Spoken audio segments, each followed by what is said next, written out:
Hello friends, welcome in compiler designing class. In today's video session, we will discuss how to construct a LL1 parse tree.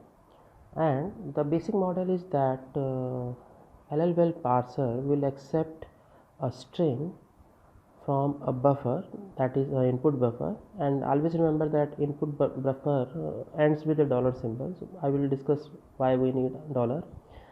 So it will accept a stream of tokens from input buffer as an input. It will use a grammar.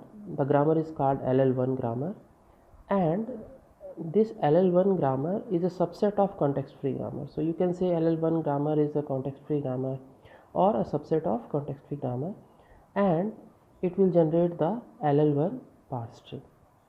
So we'll see what are the different steps used to construct this parse tree and the parsing table. So let's start first.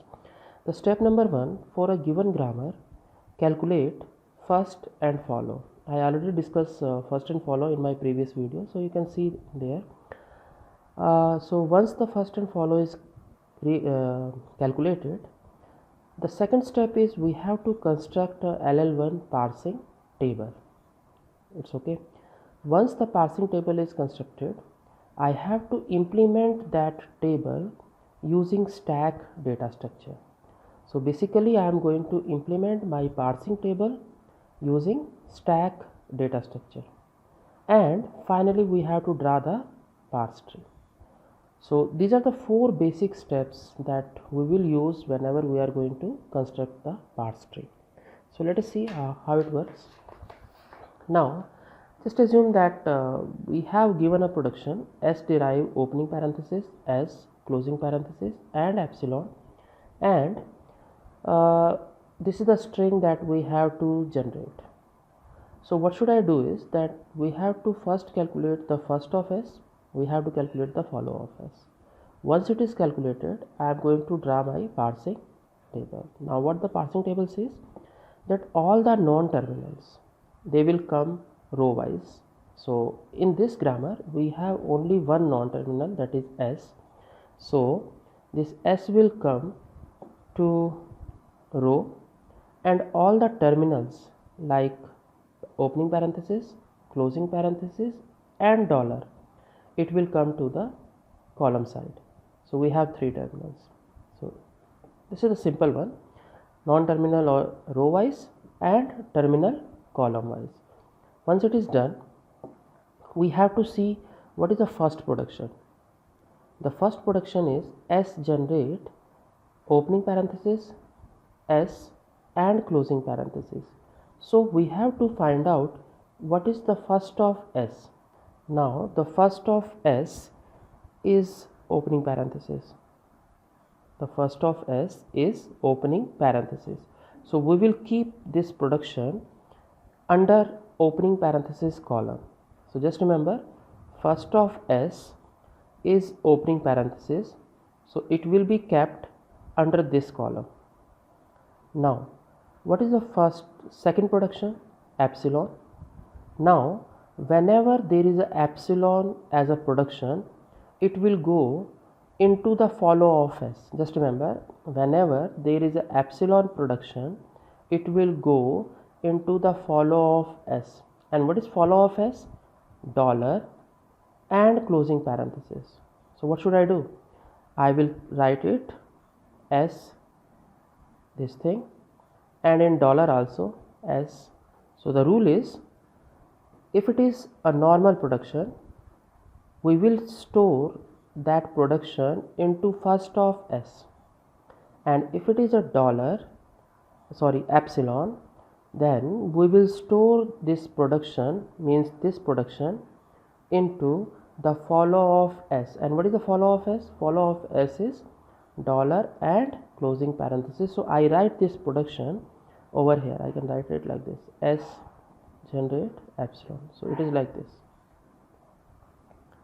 So that's all, because we have only one terminal, so it is non-terminal, so we just write it. Now this is my step number 2, that we have to construct the parsing table. Now the third step is I have to implement the stack. Now how to implement this stack?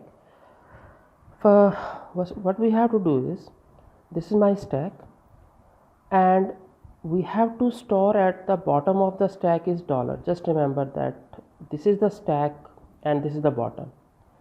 And similarly, the input of the string, this is your string. What is your string? This one, this one, this one, and this one, and at last what it will come is dollar.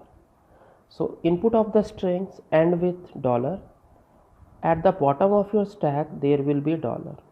This is just used for terminating the iteration portion. And now, as you can see, what is the start symbol? The start symbol is S, so I am going to write S over here. So this is how the stack implementation start. It has the status of the stack, the first column, your input string, whatever is given, and the action, basically what we have to do. And remember, there are two operations with stack. One is called push, another one is called pop. So we will perform these two operations on the stack. Now what we have to do first is just see what is the symbol in the stack, S, and we have to compare this S with the first symbol of the input string, that is opening parenthesis. Just look at the parsing table, and this parsing table says for a given non-terminal S, this is the non-terminal, you need opening parenthesis. So which production I should use? For a given S, we need opening parenthesis. So which production I will use? I will use S generate this one. So what should I do is, I will push, I just write it, push S generate this thing. So what we have to do? We have to push this thing into the stack in place of S. So what it will become? It will become like this. Clear? So from parsing table we find out that to generate opening parenthesis with a starting symbol S, we need this production. So we have to push this production into the stack in place of S. So I just do it like this. Now in second line again, this is the same thing. Now you can see at meantime you can draw your tree also. So instead of S, what we got? S, this thing, this thing. Now again you can, I just push this production in place of S. So I have just created the tree also. So S is replaced by opening parenthesis, S, and closing parenthesis. Now you can see what is the first symbol of stack, that is opening parenthesis, and what is the first symbol of this one? Again opening parenthesis. So what we have to do? We have to cancel this. It means we have to pop. What we are going to pop is this thing, this opening parenthesis. Now again you can see what left, S, this one, dollar symbol, and now increment this pointer to the next one. So it will be this thing and your pointer like this. Now again you can check, S is a symbol, non-terminal, and what parenthesis is required? Opening parenthesis. So which production I should use? I am going to use this production from S. For this input symbol, which production I should use? This one. So what I am going to do? Push S generate this thing.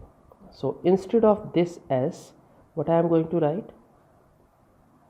The replacement, this thing. So instead of this S, replace it with this one, and this is a stack format. So instead of this S, what we have written is this thing. That's all. Now again you can just see these are the symbol inputs, the top of the stack, opening parenthesis, and your scan symbol, this one. So what should I do? I am just going to cross it. It means pop this thing. I just pop this. Now what is left? S.